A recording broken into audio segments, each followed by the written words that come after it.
filhos de profetas disseram a Eliseu: o lugar em que nos sentamos diante de ti é demasiado pequeno para nós. Permite-nos ir até o Jordão, e ali cada um de nós apanhará uma viga de madeira, a fim de construirmos aqui um abrigo para nos sentar. Ele respondeu: ide. Um deles disse: peço-te que também venhas com teus servos. Ele respondeu: sim, irei. E partiu em companhia deles. Chegando ao Jordão, puseram-se a cortar árvores. Estando um deles derrubando a sua árvore, o ferro do machado caiu na árvore. Ele gritou: ah, meu senhor, eu o havia pedido emprestado. O homem de Deus perguntou: onde caiu? O outro mostrou-lhe o lugar. Eliseu cortou um pedaço de madeira, jogou-o na água. O ferro então apareceu flutuando. Eliseu disse: retira-o. O homem estendeu a mão e o apanhou. Amém? Queridos, este é um texto que está relacionado à vida do profeta Eliseu, tido este texto como um dos milagres que Eliseu produziu, e a gente chama esse milagre de machado que flutuou, o ferro que flutuou. São alguns nomes que são dados a esse trecho, a esse momento. Fica claro no texto para nós que existe uma estrutura que é chamada de escola de profetas, ou escola dos filhos dos profetas, que nada mais é que um movimento religioso existente nesse tempo, que foi iniciado certamente com a figura de Samuel, desenvolvido com a figura de Elias e depois suportado pela figura de Eliseu. É uma das últimas citações que você vai ter sobre esse movimento durante o ministério de Eliseu. E é interessante que nesse lugar os homens se assentavam ou se reuniam para serem mentoreados por alguém que estava acima deles nesta ação espiritual, ou seja, era um homem de Deus mais experimentado que dividia sua experiência espiritual com gente que estava aprendendo. Então ele era chamado de pai e aqueles homens de filhos. É por isso que na ação de Deus sobre a vida de Elias, quando ele é retirado, quando ele é raptado, Eliseu clama: meu pai, meu pai. Essa era uma das formas como os filhos se dirigiam a esses profetas mais experientes, chamando-os de pais, E nesse texto é interessante porque Eliseu está chegando nesse lugar, está chegando nesse ambiente, e a Bíblia diz que os filhos dos profetas procuram Eliseu. É uma situação muito comum nesse tempo, essa relação. Mas o que a Bíblia traz para nós de forma muito simples, mas muito objetiva, é que quando Eliseu chega nesse lugar, ele é abordado pelos filhos dos profetas, que dizem o seguinte: a gente vive num lugar diante do Senhor, o Senhor periodicamente passa por aqui, mas esse lugar ele é muito apertado para nós. Esse lugar está muito estreito para a gente. Nós precisamos aumentar esse lugar, nós precisamos dar uma expandida nesse ambiente. E a gente quer pedir para o Senhor, se o Senhor libera, se o Senhor permite a gente descer até o Jordão, cortar uma viga cada um, e aí com essas vigas cortadas, a gente faz um lugar maior, onde a gente possa viver junto com o Senhor. Eliseu então responde: não, tranquilo, está liberado, podem ir cortar a viga. Quando Eliseu libera, um dos homens, um dos jovens ali diz: o Senhor pode ir com a gente queria que o Senhor fosse com a gente. E a Bíblia diz que Eliseu declara a eles: ok, eu irei com vocês. E nesse corte de árvore, nessa ação de cortar madeira, um deles, o ferro do machado se desprende do cabo e é lançado nas águas do Jordão. Eles estão cortando supostamente, o que a gente imagina, de costa para o rio. E nesse cortar de costa para o rio, quando vai, o machado acaba escapando e voa para o rio. Eliseu pergunta para ele, porque ele grita: ai meu senhor, era emprestado o machado. Eliseu pergunta: caiu aonde? Você viu onde caiu? Caiu aqui. Então Eliseu pega um pedaço de madeira, lança sobre as águas, e a Bíblia diz que nessa ação de Eliseu, o machado flutua. Quando o homem vê isso, Eliseu diz assim: pode estender a mão, pegar, e continua o trabalho. Esse é um milagre muito simples, mas é a partir dessa narrativa que Deus quer comunicar alguma coisa ao nosso coração como liderança. Amém?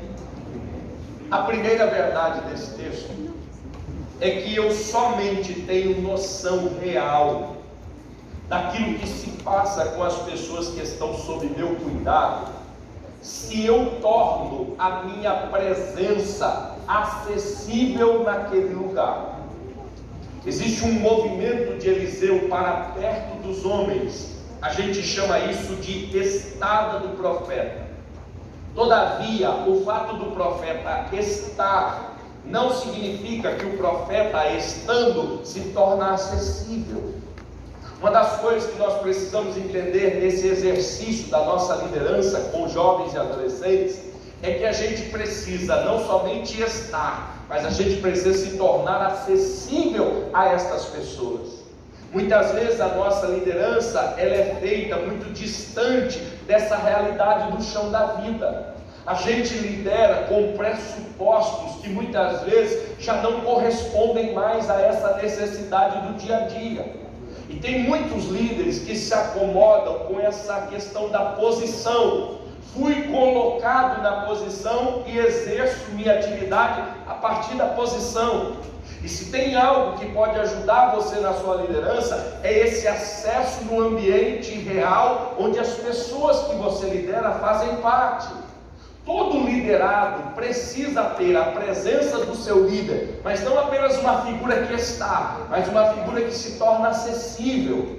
Grande parte hoje da nossa igreja, ela sofre muitas vezes não pela falta de um líder, mas pela inacessibilidade desse líder.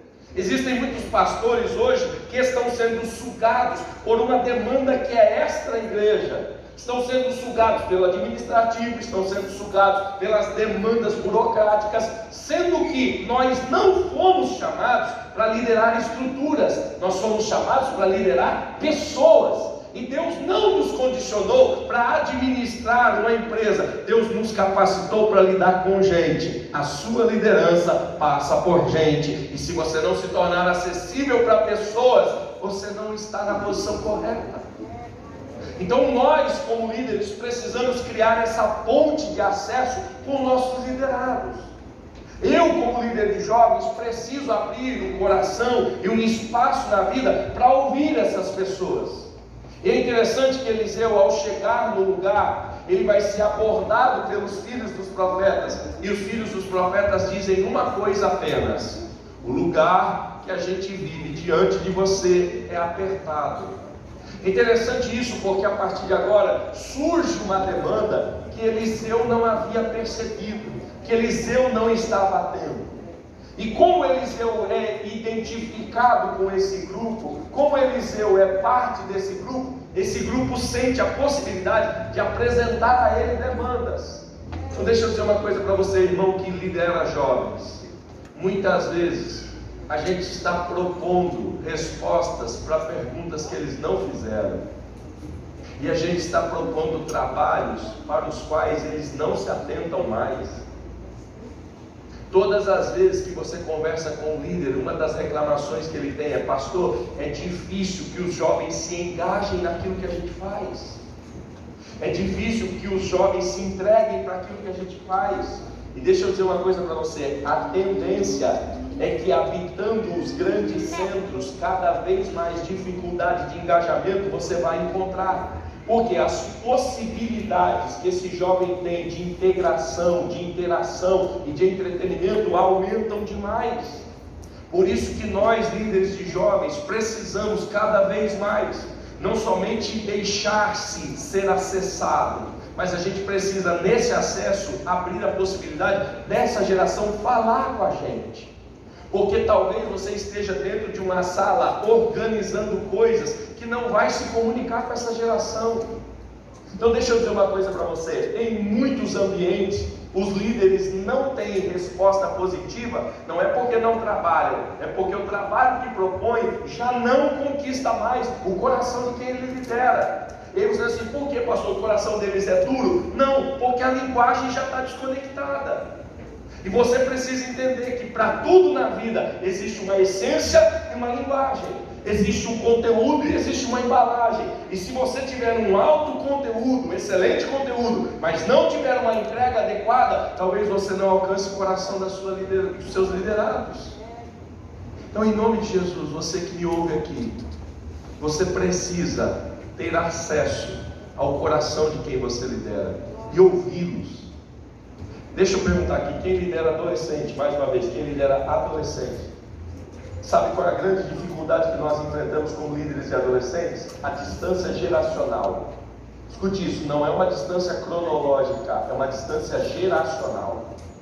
Nós não estamos nem tão distantes deles cronologicamente, ou seja, às vezes você tem diferença de 15 anos, 20 anos, mas essa diferença de 15, 20 anos, ela se tornou geracionalmente brutal, é quase abismo.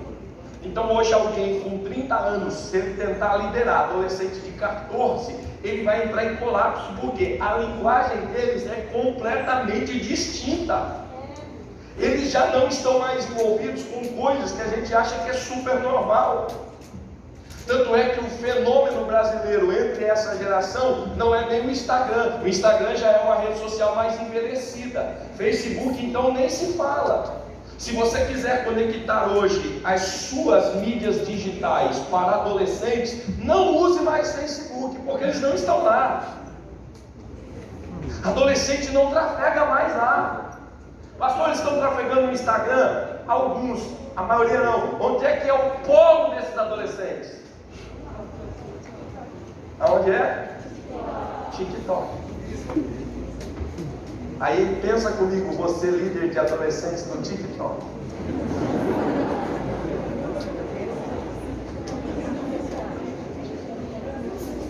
Você acha que a gente tem cara de TikToker, pastor? Mas se Deus confiou essa geração a você, você vai ter que entendê-la. Você vai ter que alcançá-la. Você vai ter que ouvi-la. Pastor, quer dizer que eles vão fazer o que quiser? Não. É que ouvindo as demandas você pode identificar qual é a principal necessidade. E tem líder muitas vezes brigando para fazer adolescente frequentar ensaio para cantar domingo à noite. E muitas vezes você não consegue resultado. Aí você diz, pastor, eu oro, eu jejuo, eu consagro, pastor, eu estou fazendo tudo, e eles não querem, porque você não ouviu ainda quais são as demandas que eles valorizam. E a gente vai viver essa crise, irmão, cada vez mais. Você já percebeu que hoje muitas vezes você tem dificuldade de trazer jovens para eventos? Você tem dificuldade para aglomerar jovens num movimento de igreja, muitas vezes para pagar uma camiseta dá um trabalho, para decidir qual uniforme dá trabalho. Aí você diz, pastor, é uma luta fazer esse tipo de trabalho com eles. Parece que é. Sabe por que muitas vezes a gente está desconectado dessa geração de jovens que a gente pastoreia? Deixa eu dizer uma coisa para você, o que mais os jovens hoje valorizam não é apenas o movimento, é qual a relevância dele.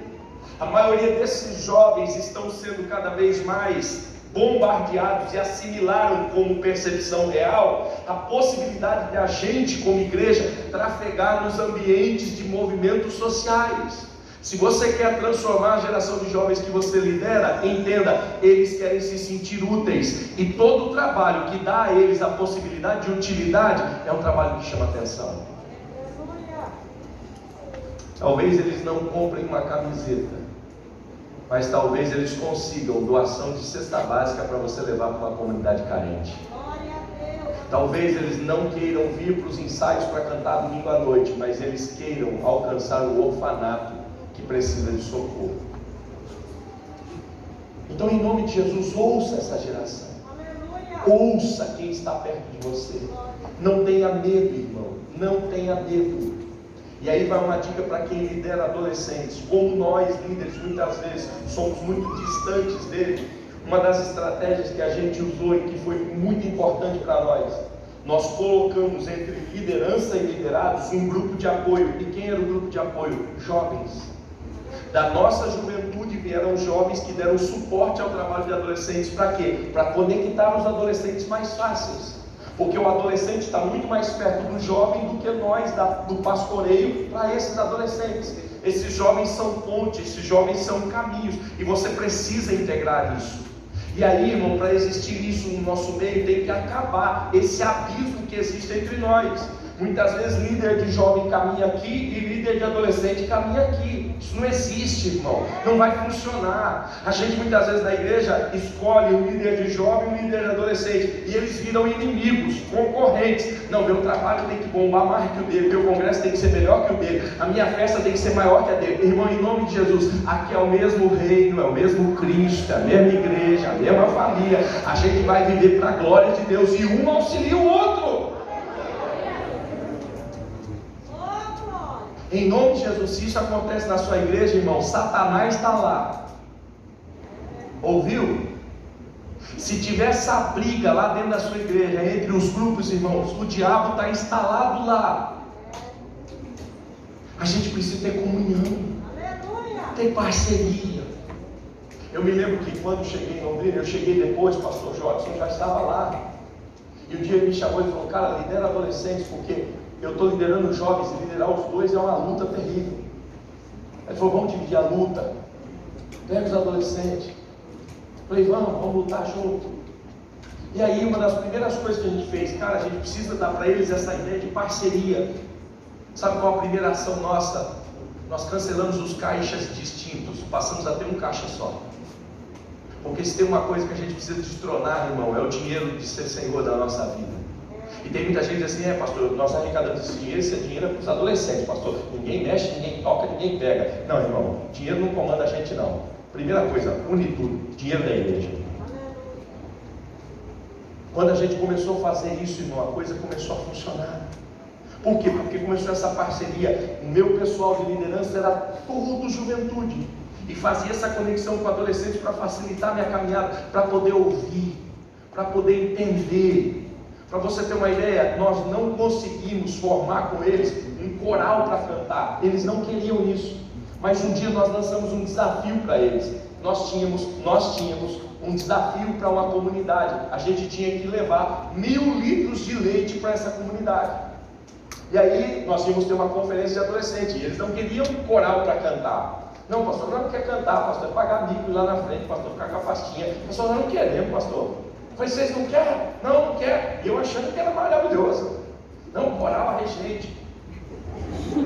Não quer, pastor. Eu falei: tá, mas eu preciso arrecadar 1000 litros de leite. Ah, eu quero. Conta comigo. Não, eu vou. Irmão, um menino, por isso que eu falo, adolescente tem uns negócios de louco, irmão.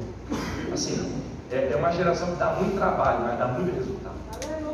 Meu Deus do céu. Sim, não é trabalho que eles são endemoniados, não. É um trabalho normal. Eles são muito ativos, eles são muito elétricos, né? E assim, aí o menino, olha o que o menino fez, irmão. Sem falar com a gente, sem pedir carta, sem pedir nada.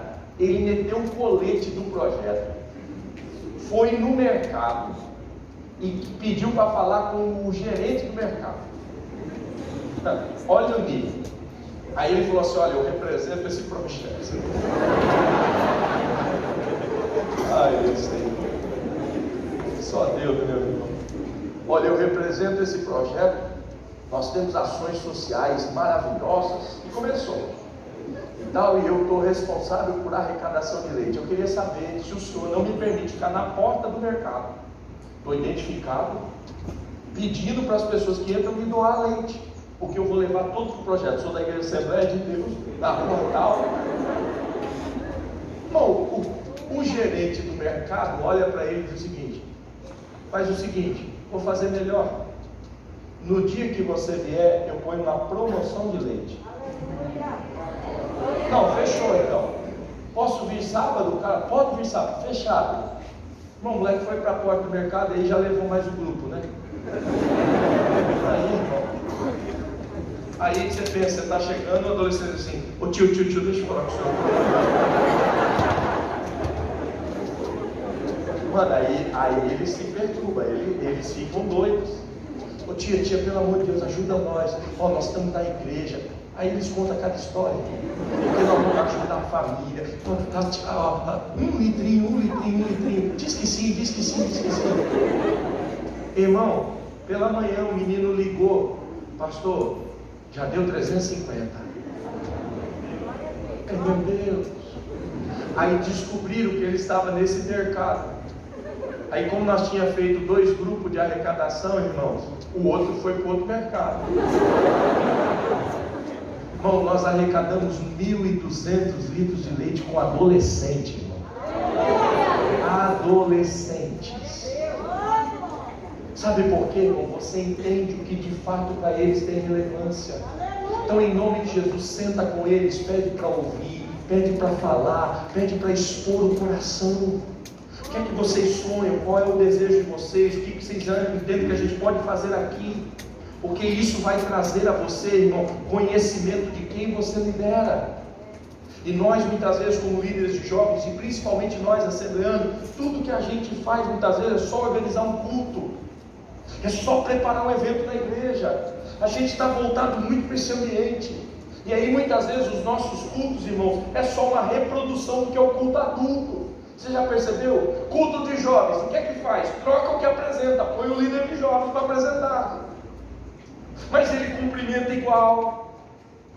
Quero saudar os amados irmãos com a santa e gloriosa paz do Senhor.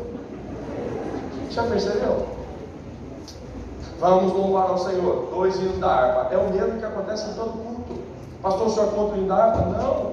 Só estou dizendo para você que muitas vezes nós, assembleanos, só estamos mudando quem apresenta e mandando a mesma linguagem toda vez. É por isso que eu digo para você, líder, ouça seus liderados. Ouça, porque talvez eles peçam para você: vamos fazer um culto no lago, vamos fazer um culto na praça, vamos fazer um culto na rua. Aí eu pergunto para você: você não quer conquistar o coração dessa geração? Então vai com eles fazer culto, ouça o que eles estão dizendo, porque o importante é que você conecte eles com o Senhor. Ou às vezes vai acontecer, e a gente precisa ouvir, irmão, e a gente ouve muito pouco. Nossa liderança ouve muito pouco. Mas hoje, em nome de Jesus, você que veio aqui, líder, volte para a sua casa, volte para o seu trabalho na igreja, mas volte com essa mente mais aberta. Deixa eu ouvir meus liderados, deixa eu ouvir as pessoas que estão ali. Pastor, eles não vão querer fazer muita loucura? Vai, se prepara. Eu vou dividir o coração com vocês aqui. Eu fui fazer uma reunião logo que eu assumi os adolescentes, primeira reunião. Aí quando eu cheguei, tinha os meninos liderados, né? Aí eu sentei e falei assim: eu queria saber qual é a necessidade principal do ministério. Aí o menino olhou para mim e falou assim: 8 bi. Falei: como é que é? Ele: isso aí, pastor, a principal necessidade nossa é 8 bi. Eu falei: o que é BIM, meu filho? 8 eu entendi, o que é BIM? Ele falou: pastor, BIM é aqueles negócios que vira assim, ó, e passa laser em cima do pulso.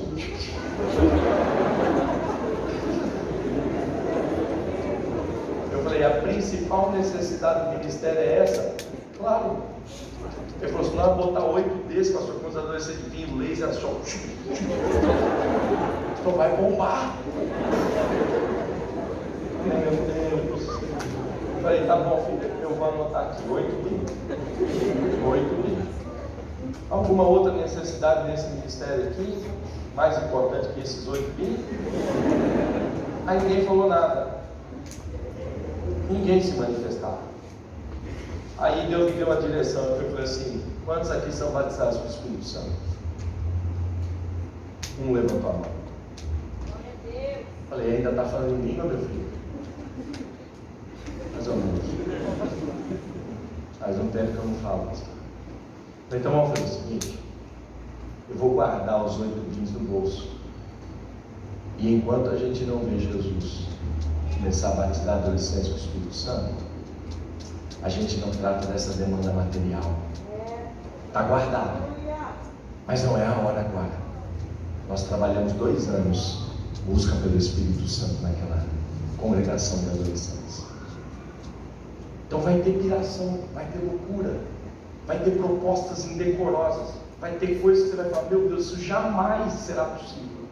Agora deixa eu dizer uma coisa para você: se você ouvi-los com cuidado e conduzi-los com cuidado, Deus pode entrar nesse negócio. Deus pode entrar nisso. Outra coisa importante nesse texto é que Eliseu, quando ouve, ele ouve uma segunda informação importante: quem apresenta a demanda, apresenta também solução. Quem aqui é jovem liderado? Quem aqui é jovem liderado? Só quem é jovem liderado, não é líder, mas está num grupo. Levanta a mão bem alta em nome de Jesus. Isso aí. Quantos acham que o ministério do jovem do qual você participa pode cada vez mais melhorar? Levanta a mão. E a pergunta: o que é que você está fazendo para isso?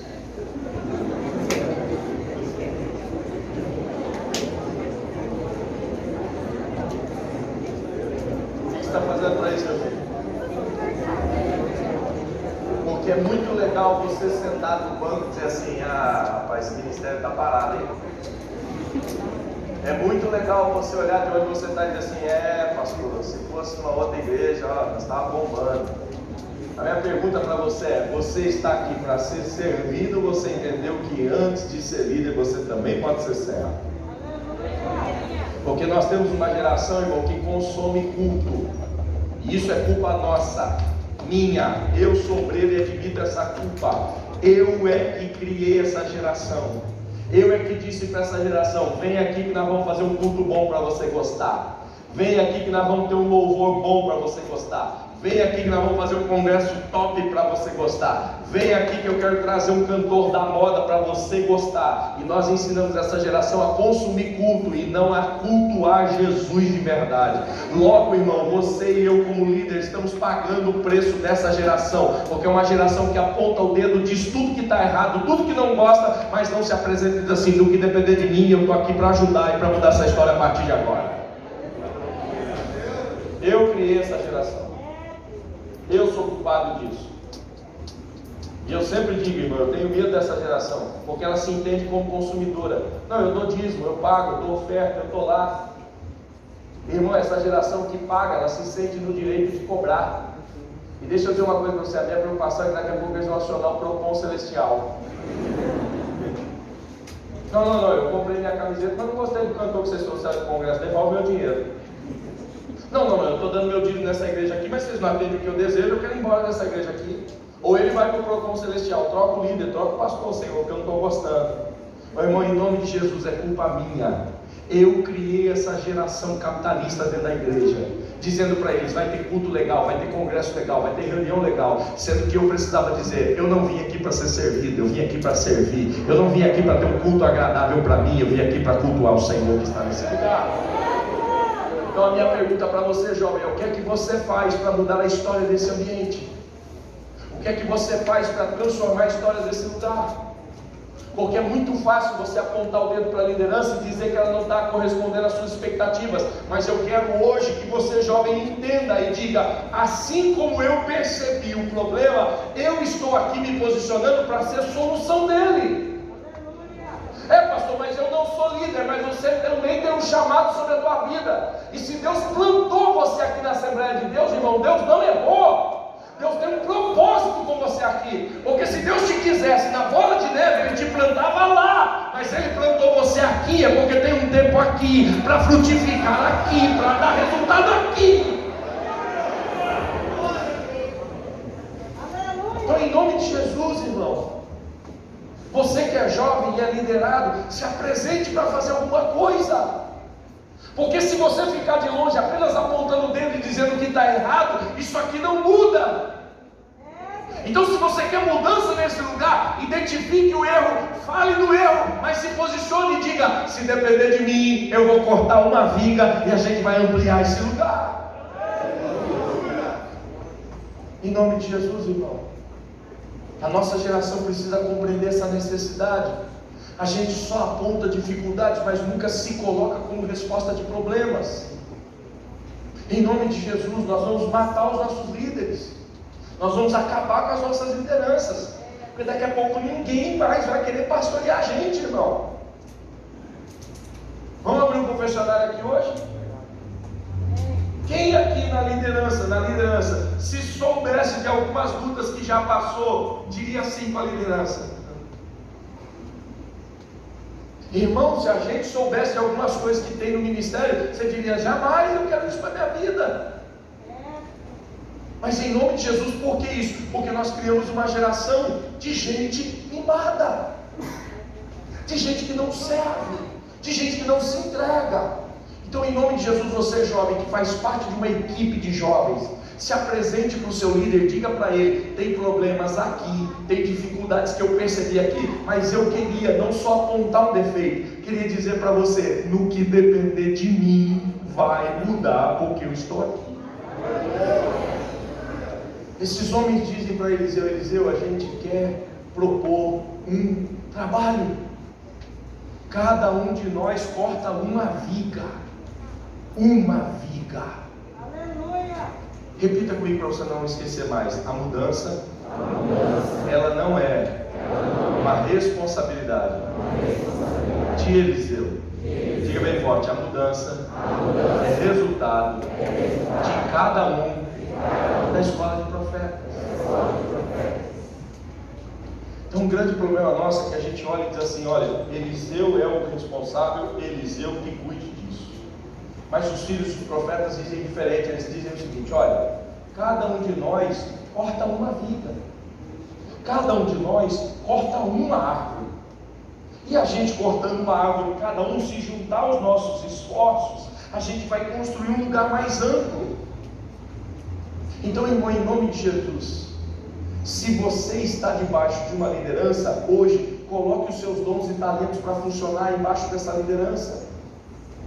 Irmão, nesse tempo tem tanta gente com muito talento que está encostado num grupo sem fazer nada. Se apresente, diga: conta comigo. E outra, você não vai resolver todos os problemas, você vai cortar uma viga só. Aleluia. Agora deixa eu dizer uma coisa para você. Uma das coisas que esses homens acertam em cheio é que eles dizem: Eliseu, a gente quer ir até o Jordão, mas a gente não quer ir sem a tua presença. A gente quer ir com você. E talvez a grande dificuldade que a gente encontra nesse tempo é entender a necessidade de gente que não faz o que a gente faz, mas caminha com a gente para reverter coisas que a gente não reverte. Vou repetir para você isso. Existe hoje uma grande importância para todo o Ministério de Jovens e Adolescentes: é levar consigo gente que não faz o que você faz, mas consegue reverter o que você não reverte. Deixa eu dizer uma coisa para você: você pode liderar o departamento de jovens e adolescentes da sua igreja, mas você tem que ter junto com você um pastor que na hora das mudanças que você vai fazer, ele diga para você: eu estou junto. Aleluia! Eu vou com você. Deixa eu dizer uma coisa para você, líder que me ouve: não é uma proposta do líder, porque Eliseu disse para eles: vai. Mas um deles olhou e disse assim: se o senhor não for com a gente não vai. A gente quer a tua presença. Deixa eu dizer uma coisa para você: cada vez mais eu estou vendo uma geração de líderes, de jovens e adolescentes que estão criando um distanciamento, uma desconexão da sua liderança maior. Isso é algo extremamente nocivo para nós, porque a liderança mais velha não faz o que a gente faz, mas a liderança mais velha reverte o que a gente não consegue reverter.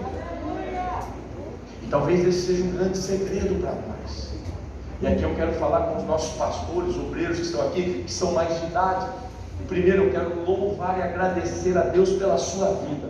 Você, irmão de mais idade, que decidiu estar aqui nesse movimento de jovens hoje. Sabe por quê? A minha geração jamais pode se desconectar da sua. A geração de jovens jamais pode se desconectar da minha. Sabe por quê? Tem coisas que eles fazem que a gente não faz, mas tem coisas que a gente reverte, que eles sozinhos não revertem. Isso é uma das dádivas que a gente precisa caminhar, entendendo quanto tempo você dedica do seu ministério de jovens e adolescentes para ter conexão com o seu pastor. Uma das coisas mais preciosas que eu vi acontecer durante meu ministério é que o nosso pastor, em alguns momentos da vida, ele chamou uns 4 adolescentes para ir almoçar com ele. Meu irmão, sério mesmo, pensa o seu pastor presidente ligar para meninos do grupo de adolescentes e dizer assim: queria falar com vocês. Primeira coisa, irmão, que eles entrarem em crise. O que o pastor presidente quer comigo? Que o pastor presidente ligou para eles: irmão, eu quero falar com você. E marcou horário. E o pastor já tinha falado com os pais deles. E eles foram na igreja, todos eles chegaram lá. Quando eles chegaram lá, o presidente recebeu eles no gabinete. E gabinete do pastor, irmão, é igual a arca da aliança. Lembra do Antigo Testamento? Você ficar perto, você pode ser abençoado, mas pode ser fulminado.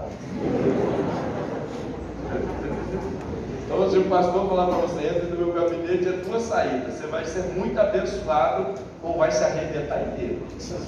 Né? Jeová vai descer com a espada e vai arrebentar com a sua vida. Aí, os meninos, tudo dentro do gabinete, ele falou assim, vamos almoçar? Aí os meninos, almoçar? O que vocês querem comer? Assim, mas quem vai pagar? Não tem dinheiro, pastor. Porque adolescente é quebrado. Você quer trabalhar no ministério quebrado, adolescente. Pastor, eu quero sofrer, não tem dinheiro para nada. Adolescente, seja bem-vindo. Tudo é o pai, já percebeu? Tem que comprar camiseta. Falar com meu pai. Né? E aí os meninos, mas não tem dinheiro, pastor, não. Escolhe o que vocês querem comer, eu vou pagar. Não, comeu a carne. Levou os 4 meninos, irmãos, para comer uma carne. E pensa quantos meninos voltaram. Não tinha pastor mais legal. Não tinha pastor mais top. Mas como o pastor é maravilhoso, né? Nossa, pastor é gente boa, cara. Nunca tinha falado com ele, mas é gente boa. E sabe qual é o problema muitas vezes nosso? A gente só espera do outro lado, mas não cria essa conexão para estreitar a relação. Vamos ser sinceros aqui, quem tem pastor? Quem tem pastor aqui? Quem tem pastor? Você sabe como é que o seu pastor conheceu a mulher dele? Você sabe como é que eles começaram a namorar? Irmão, essa conexão tem que ser feita na igreja. Você, líder que me ouve, tem que olhar para o seu pastor e dizer, pastor, eu estou liderando adolescente, mas eu não faço sozinho, preciso do Senhor. Porque talvez teu pastor não tenha nem a dimensão da importância que ele tem para a sua vida, mas você tem que convidar e dizer, vem comigo. Então deixa eu dizer uma coisa para você, tem culto que você pode marcar lá com os seus adolescentes, que quem vai estar lá no meio é o seu pastor. Sabe fazendo o quê? Não dando uma palavra, porque às vezes ele não tem nem linguagem para falar com o adolescente. Porque se você for falar com o adolescente, irmão, e não usar a linguagem dele, daqui a pouco ele voa.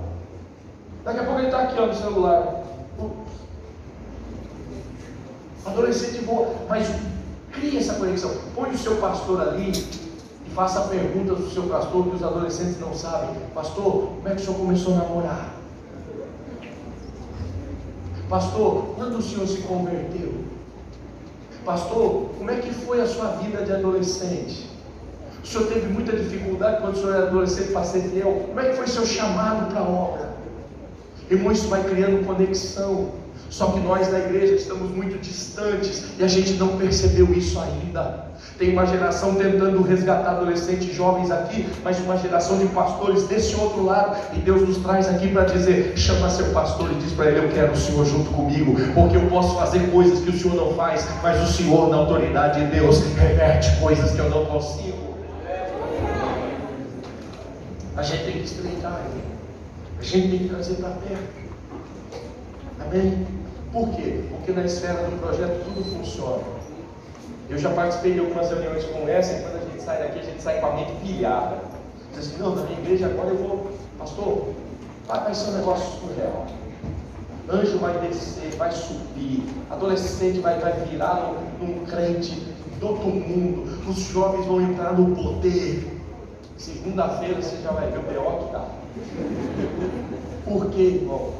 No campo do projeto tudo funciona, mas no campo das ações é que a gente tem problema. E por que a gente precisa de uma conexão com os nossos homens de Deus da igreja? Porque quando a gente vai executar algumas coisas, o machado cai.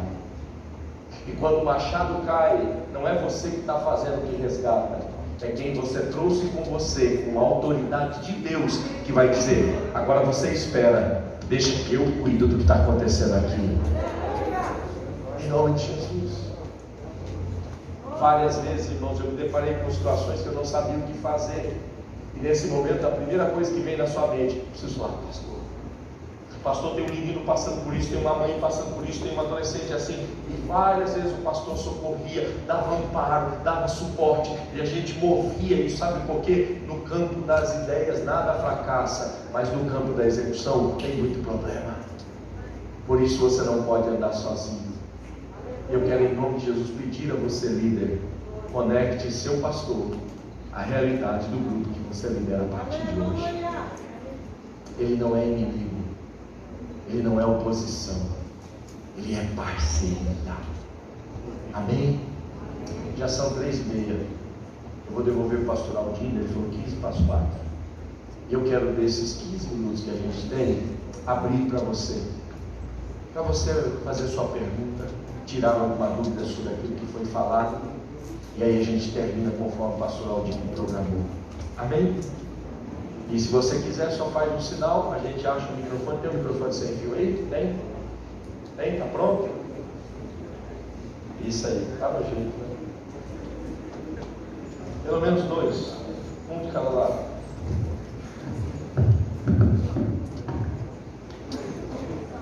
Rapaz, tem muito. Vamos lá. Som funcionando? Dúvidas? Perguntas? Senão a gente já ora e eu estou liberado para muito. Tem que pegar 7. Aonde está? Lucas, Mariano, vai casar, irmãos. Você pode aplaudir o Senhor pela vida do Lucas que vai casar?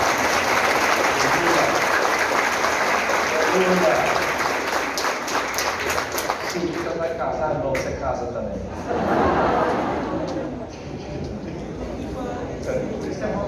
É isso aí. Você que está perdendo tempo nessa pandemia de namorar, pode dar muito ruim se a pandemia passar. Porque de máscara, irmão, os feios estão passando bem. Não, mas você não é um caso, você está meia boca. Pastor, eu gostaria de ser uma dúvida, mas em relação a discipulado, principalmente com um adolescente, que hoje é um meio mais inserido na igreja, mas assim, a gente vive uma cultura na Assembleia de Deus que é o discipulado para batismo. E eu acho, na minha opinião, que discipulado não se limita ao momento que você desce as águas, ele é algo contínuo. E dificilmente a gente vence esse tipo de barreira num ambiente cultural de igreja. Mas nesse ponto de discipulado, o que o senhor entende assim? Até que ponto o discipulado individual é benéfico e até que ponto o discipulado em grupo ele é benéfico? E se para um grupo de adolescentes, qual é o você entende melhor, se aplica melhor? Excelente posicionamento, Lucas. Por quê? Em se tratando do discipulado para adultos, o aspecto individual ele é importante para quebrar as barreiras que existem. Então, na fase adulta, o discipulado 1 a 1 ele é altamente funcional, porque ele conecta você mais próximo a esse discipulado, a esse que está sendo discipulado. No caso de adolescentes, eu não recomendo o discipulado 1 a 1. Por quê? Porque uma das características do adolescente é que ele é tribal. Uma das marcas da adolescência é que ela precisa se pertencer a um grupo. E quando ele se sente parte desse grupo, ele flui muito mais facilmente do que estando de fora desse grupo. Então, primeira coisa, quem trabalha com adolescentes, sempre você precisa optar por ações grupais, porque ele é tribal. O adolescente se identifica com o tribo, então ele precisa fazer parte. Uma das coisas que nós fizemos lá é trabalhar com um grupo de discipulados para adolescentes, justamente para isso, para quebrar essa questão do distanciamento que ele tem no 1 a 1. Por exemplo, se eu, pastor, fosse discipular um adolescente, ele fica todo travado, ele não desenrola, ele não brinca, ele não dá soco no outro, sabe? Ele mantém uma postura que não é a dele. E aí você pergunta, alguma dúvida? Não, senhor. Entendeu tudo? Sim, senhor. Né? Ele já chega com medo na sala. A gente já teve essa experiência, tentar discipular um adolescente é terrível. Mas quando você põe no grupo, antes da aula começar, eles estão se pegando, eles estão zoando um com o outro. Então o ambiente fica mais leve e ele se insere nesse grupo. Segunda característica importante, como o adolescente ele é altamente visual e muito ativo, a gente trocava de ambientes de discipulado para dar a ele a ideia de uma novidade e sempre se conectar a essa novidade. E na verdade eu só mudava o ambiente, a lição e o tratamento era o mesmo. Para quê? Para que ele entendesse que era sempre um movimento diferenciado, não criava nele essa exaustão. Porque o que acontece com a nossa geração, que eu já disse, nós somos muito ansiosos. Então se você quiser trabalhar com o jovem e não ver o trabalho começar e depois degringolar, você precisa ter um cuidado muito especial, dê tempo para começar e tempo para terminar. É importante que ele entenda os ciclos. E isso é uma questão social que a gente precisa aprender. Hoje, muitos jovens são de... Só para você entender isso, quem aqui ouvia dos pais a seguinte frase: entra numa empresa e se aposenta nela? Quem ouviu isso aqui? Se você trocasse de emprego, o que eles diziam que acontecia? Você estava sujando a carteira. Quem ouviu essa expressão aqui? Nessa geração não existe isso. Para eles a coisa mais simples é trocar de posição no trabalho. E outra, se a empresa não oferecer perspectiva de futuro, o maior turnover, que eles chamam, a maior mudança de posição, ocorre nessa geração. Por quê? Se eu não vislumbro novas possibilidades, eu rompo com esse processo, porque quero buscar crescimento. Ele sempre vai querer trocar. Então, quer trabalhar com adolescentes? Troque de ambientes, mude lugares. A gente ia fazer discipulado no lago, a gente ia fazer discipulado na casa, a gente fazia na igreja, a gente ia para a lanchonete. Para quê? Para dar essas mudanças a ele. E aí uma ferramenta maravilhosa que você citou, não pode ser só para o batismo. O discipulado com adolescentes ele é fundamental para conectar esse adolescente à liderança. Todo adolescente que estava nesse trabalho era altamente conectado no líder. Então ele abriu o coração, porque tem dúvidas que eles não falam com o pai, mas falam com o líder. Tem problemas que eles não abrem para os pais, mas abrem para o líder. E o discipulado é uma ferramenta. Enquanto eles não atingem maturidade, você não os lidera. Isso é importantíssimo. Então, parabéns, você que está no discipulado. Uma das melhores ferramentas que nós tivemos para cuidar de adolescentes. Aí não é nem para instruir, é para cuidar de adolescentes. Isso é maravilhoso. Bem? Mais alguma dúvida? Fala aqui, meu filho.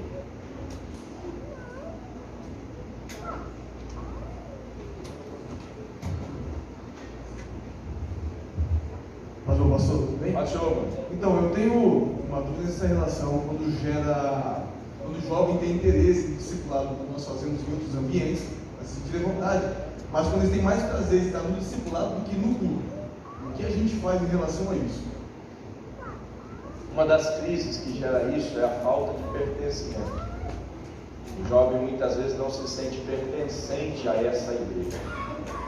E aí, por conta desse senso de não pertencimento, ele prefere um ambiente que para ele é mais familiar do que um ambiente que para ele é mais desconhecido. Nossa liderança precisa fazer isso que a gente mencionou aqui, criar conexões com o ambiente e fazer com que eles se sintam úteis nesse ambiente aqui. A gente pensa isso, agora como eu disse para vocês, no projeto Josué com os pequenos, mas a nossa igreja já realiza um dos trabalhos que é muito legal.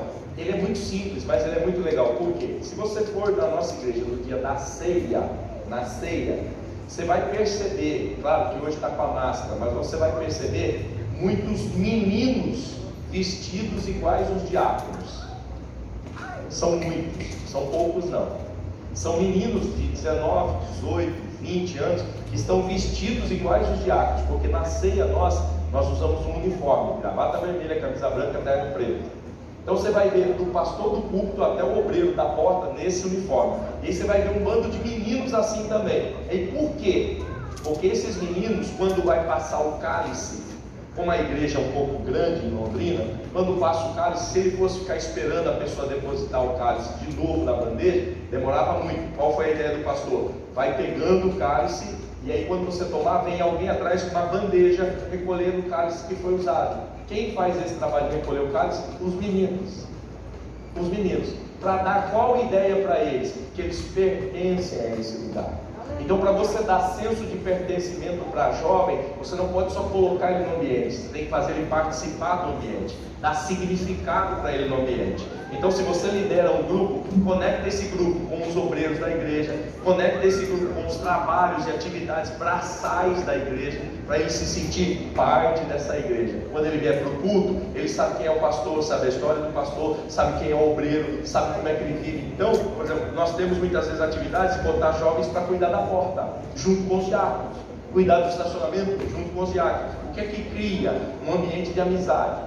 Tem muito diácono lá que tira onda com os meninos mais novos. Não, vocês não aguentam, se eu for jogar bola com vocês não aguentam. Ah, quero ver se você vai jogar bola, meu, você não sabe jogar nada. Você vê uma brincadeira entre eles, um clima amistoso, e um menino de 17, 18 anos consegue ter amizade com um diácono de 50 anos. Então a tendência desse menino se sentir meio alienado nesse culto é muito menor. Então cabe a você, que é líder, conectar essa geração aqui até ele vencer essa barreira que vem em frente. Se você convidar, irmão, é uma doideira. É uma doideira. E assim, uma das coisas que eu dou sugestão a você, irmão, você que é líder de jovens e me ouve, quer conectar os seus jovens com o ambiente da igreja e fazê-los se sentir útil? Dá um dia de folga para a irmã que é zeladora. Irmão, você sabe quem é a zeladora da sua igreja? Quem aqui sabe quem é a zeladora da igreja? Você sabe que essa mulher, irmão, às vezes trabalha depois de um culto como esse para deixar a igreja em ordem? Mas muito, não é pouco não, irmão. Não aqui não, mas tem igreja que o povo é terrível. Larga copo, larga garrafa. Aqui não acontece isso, certeza.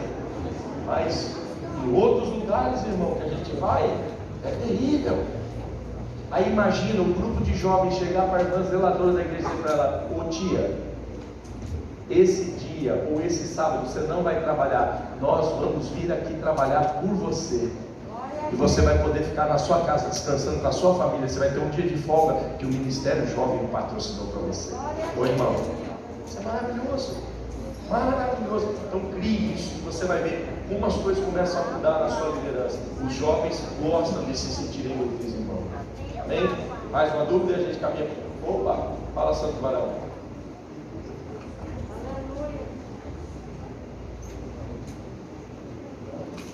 Pode ser, pastor. Vai, senhor, meu irmão. Estratégia para a escola dominical, tá bombado. 7 horas da manhã, todo mundo de pé, bombado. Esperando a escola dominical. Qual a estratégia para isso? Tá bombado, né?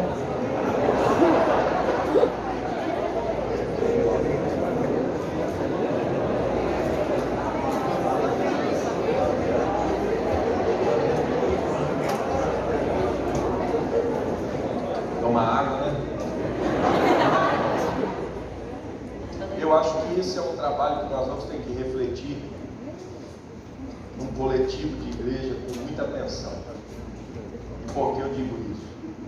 As demandas da vida cotidiana, contemporânea, ou seja, as demandas do hoje, elas são muito elevadas. Eu digo isso olhando para dentro do meu lar. A minha filha, ela trabalha, ela estuda, e aos sábados ela tem outras atividades, inclusive culto de jovens que lá era todo sábado. Então ela acorda cedo todos os dias, de segunda a sábado. E a dificuldade é fazer com que no domingo também ela levante cedo para a escola dominical. Assim como ela, muitas outras pessoas vão ter essa demanda e vão alegar que não estão na escola dominical por conta disso. Talvez a pergunta que nós tenhamos que fazer é se a gente quer passar o conteúdo que nós temos ou se a gente quer aquele dia, aquele momento. São duas coisas distintas. Eu quero que eles aprendam ou eu quero que eles estejam domingo de manhã. Porque talvez, se a opção for aprendizado, eu posso passar isso em um outro momento. Opções. Então você precisa entender muito dos seus jovens, o que está acontecendo. Porque talvez algum jovem diga para você: não é que eu não gosto do trabalho da escola dominical, porque eu não tenho condições de estar aqui. Assim como durante os cultos da semana, a maioria dos nossos jovens não consegue estar na igreja antes da pandemia. Por quê? Porque estavam na universidade à noite. Uma boa parte dos nossos jovens trabalham e estudam. Então, nos cultos de semana à noite, você não vê muitos jovens. E muitas vezes a gente não valoriza essa ausência, dizendo, os jovens podiam estar aqui, tinham que estar aqui. A gente releva isso. Mas na escola dominical a gente às vezes fica muito preocupado. Então eu acho que é uma avaliação mais ampla, conversar com o pastor, entender qual é a visão dele para tudo isso, porque de fato você está diante de uma rotina muito pesada. Todos os nossos jovens hoje, pelo menos na nossa realidade londrina, estão envolvidos com trabalho, com universidade, a coisa está pesada e eles ainda têm mais os trabalhos de jovens, que é praticamente todo sábado à noite, mais evangelismo, mais cursos, mais uma série de coisas. Então muitos deles optaram, pastor, o único dia que eu durmo até mais tarde é o domingo, porque à noite eles estão na igreja de novo. E agora em Londrina, por conta da pandemia, e aí virou uma rotina, só para você ter uma ideia de como a igreja vai ter que pensar algumas coisas. O nosso culto hoje é o culto do domingo da manhã. Os jovens assumiram o culto de domingo da manhã, então 10h15 nós temos um culto dirigido por jovens. E já não é mais nem o culto de jovens, já ficou culto de igreja, porque vários irmãos estão indo, então pós-pandemia esse culto não para mais, continua. Então tem culto 10 da manhã,